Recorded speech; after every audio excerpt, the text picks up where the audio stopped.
नमस्कार प्रेक्षकांनो. आजच्या भागामध्ये आपण पाहतो की शौर्य आणि आजी यांच्यात एक अत्यंत महत्त्वाची चर्चा घडते. आजीला कोर्टात नेमकं काय झालं याची पूर्ण माहिती हवी असते. शौर्यवर आजीचा पूर्ण विश्वास असल्यामुळे ती शांतपणे त्याचं ऐकून घेते. शौर्य आजीला सांगतो की कोर्टात ऊर्जा खूप आत्मविश्वासाने उभी राहिली होती आणि तिने आपले मुद्दे ठामपणे मांडले होते. पण आजी तेव्हा साक्षीबद्दल विचारते. तेव्हा शौर्य स्पष्ट बोलतो की त्याची साक्ष कोर्टात ग्राह्य धरली गेली नाही, कारण हर्षवर्धनने मुद्दाम प्रश्न उपस्थित केला की ही केस विनयभंगाची आहे आणि अशा प्रकरणात शौर्य प्रत्यक्षदर्शी साक्षीदार ठरतो का, यावर शंका निर्माण केली. यामुळे शौर्याची साक्ष बाजूला ठेवण्यात आली. तरीसुद्धा शौर्य आजीला ठामपणे सांगतो की त्याने स्वतः आपल्या डोळ्यांनी सत्य पाहिलं आहे. पद्माच्या मागे लागलेले गुंड, त्यांची वागणूक, ऊर्जाने तिला वाचवण्यासाठी केलेला संघर्ष, हे सगळं शौर्याने प्रत्यक्ष अनुभवलं आहे. त्यामुळे पद्मा आणि ऊर्जावर त्याचा पूर्ण विश्वास आहे. आजी शौर्याला थेट विचारते की उद्या वेळ आली तर तू कोणाच्या बाजूने उभं राहशील. कोणतीही भीती न बाळगता शौर्य सांगतो की तो सत्याच्या आणि पद्माच्या न्यायासाठी उभा राहील. हे ऐकून आजी त्याला साथ देण्याचं वचन देते. मात्र ही मदत गुप्त ठेवायची असं ठरवलं जातं.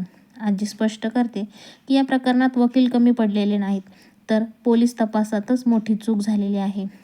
दुसरीकडे ऊर्जाची मानसिक अवस्था खूपच ढासळलेली असते. कोर्टातील घडामोडी तिच्या मनातून जात नसतात.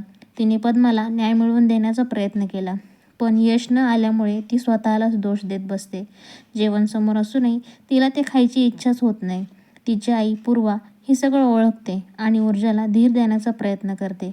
ऊर्जाला सतत असं वाटत राहतं की तिने कोर्टात उभं राहायलाच नको होतं. आपल्या वडिलांचा अपमान करणाऱ्या माणसासमोर ती कमकुवत पडली, ही भावना तिला जास्तच त्रास देत असते. ही तिची पहिलीच केस आणि तीही हर्षवर्धनसारख्या प्रभावशाली वकिलाविरुद्ध. त्यामुळे हा धक्का आणखीनच मोठा असतो. दुसऱ्या दिवशी शौर्य ऊर्जाला फोन करतो, पण ती फोन उचलत नाही. शौर्य शेवटी थेट तिच्या घरी येणार असल्याचं सांगतो. तेव्हा ती फोन उचलते. दोघांची भेट एका बागेत होते.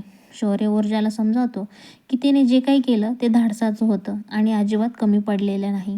ऊर्जा मात्र स्वतःच्या अपयशाने खचलेली असते. तिला वाटतं की केसच्या नादात तिने घरच्या जबाबदाऱ्यांकडे दुर्लक्ष केलं.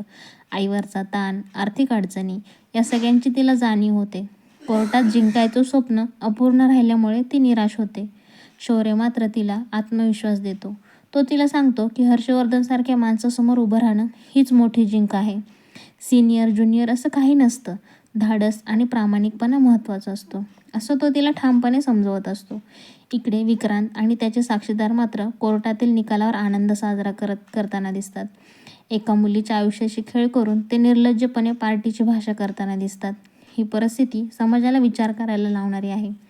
दरम्यान पोलीस तपासात झालेल्या हलगर्जीपणामुळेच सगळा प्रकार बिघडल्याचं स्पष्ट होतं. चुकीच्या तपासामुळे गुन्हेगार मोकाट सुटतात.